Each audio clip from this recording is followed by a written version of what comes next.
Hello everyone, welcome to all of you in exam guru. दोस्तों, Indian coast guard की तरफ से एक नया नोटिफिकेशन जारी किया गया है और यह रिक्रूटमेंट आपके कोस्ट गार्ड में एमटीएस पोस्ट के लिए निकाला गया है। दोस्तों, यहां पर अप्लाई करने के लिए सिंपल 10th पास होना जरूरी है और इसका एप्लीकेशन फॉर्म भी स्टार्ट हो चुका है। तो इस वीडियो में दोस्तों मैं आपको कंप्लीट जानकारी दूंगा, जैसे कि यहाँ पर अलग अलग पोस्ट के लिए क्या एजुकेशनल क्वालिफिकेशन की ज़रूरत पड़ने वाली है, इसके अलावा आपकी मिनिमम एज लिमिट क्या है और कैसे आप सभी लोग इस वैकेंसी के लिए अप्लाई कर पाओगे। तो वीडियो में लास्ट तक बने रहिए। और दोस्तों, अगर आप इस चैनल पर नए हो, पहली बार विजिट कर रहे हो, तो चैनल को सब्सक्राइब कर इसके बेल नोटिफिकेशन को ऑन कर लें। चलिए दोस्तों, आज का वीडियो स्टार्ट करते हैं। सो गाइज, इस वैकेंसी के बारे में डिटेल में जानने के लिए या फिर इसका ऑफिशियल नोटिफिकेशन डाउनलोड करने के लिए गूगल क्रोम में आकर आपको सर्च कर लेना होगा examgurujob.com। मैंने डायरेक्ट लिंक वीडियो के डिस्क्रिप्शन बॉक्स में दे दिया है। यहाँ आने के बाद ऑफलाइन जॉब में आपको दिख जाएगा coast guard Mumbai MTS recruitment 2022। इस पर आपको क्लिक कर देना है। इसके बाद आप सभी के सामने ये पोस्ट ओपन हो जाएगा।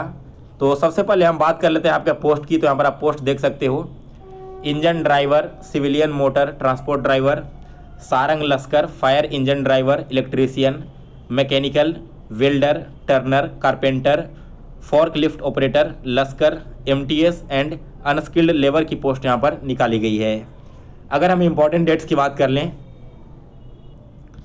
तो आपका जो एप्लीकेशन है वो ऑलरेडी स्टार्ट हो चुका है 10 सितंबर से और लास्ट डेट है अप्लाई करने का 31 अक्टूबर 2022।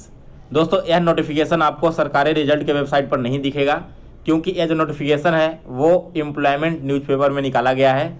और कौन से एम्प्लॉयमेंट न्यूज़पेपर में? तो 10 तारीख से लेकर जो 16 सितंबर तक का एम्प्लॉयमेंट न्यूज़पेपर है उसमें आप इस भर्ती को देख सकते हो।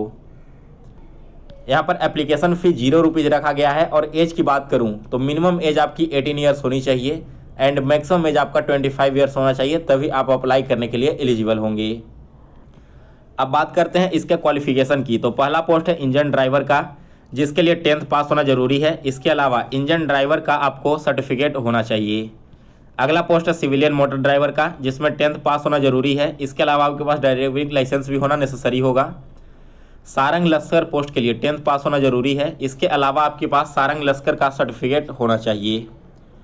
अगला पोस्ट है फायर इंजन ड्राइवर, जिसमें अप्लाई करने के लिए दोस्तों 10th पास होना जरूरी है एंड आपके पास हेवी व्हीकल ड्राइविंग लाइसेंस होना चाहिए 3 साल के एक्सपीरियंस के साथ। इलेक्ट्रीशियन स्किल्ड वर्कर जो है, यहाँ पर आपके मेट्रिकुलेशन पास होना जरूरी है या फिर ITI अगर आप पास कर रखे हैं तब भी एलिजिबल हो जाएंगे। मैकेनिकल फिटर, बिल्डर, इसके अलावा टर्नर और आपके कारपेंटर, इन चारों पोस्ट के लिए सिंपल 10th पास होना जरूरी है या फिर इस ट्रेड में आपने ITI कर रखा होगा, तब आप एलिजिबल हो जाएंगे। नेक्स्ट है फोर्कलिफ्ट ऑपरेटर, इसमें अप्लाई करने के लिए 10th पास होना जरूरी है। इसके अलावा आपके पास रिस्पेक्टिव ट्रेड में ITI की डिग्री होनी चाहिए। नेक्स्ट है लश्कर का पोस्ट, जिसमें 10th पास होना जरूरी है। इसके अलावा 3 साल का आपके पास एक्सपीरियंस होना चाहिए बोट पर काम करने का। MTS प्यून का जो पोस्ट है, यहाँ पर 10th पास होना जरूरी है और 2 साल का काम आपके पास होना चाहिए एक्सपीरियंस ऑफिस अटेंडेंट के तौर पे। फिर है अनस्किल्ड लेबर का, यहाँ पर भी 10th पास होना जरूरी है और MTS माली के लिए भी 10th पास होना जरूरी है।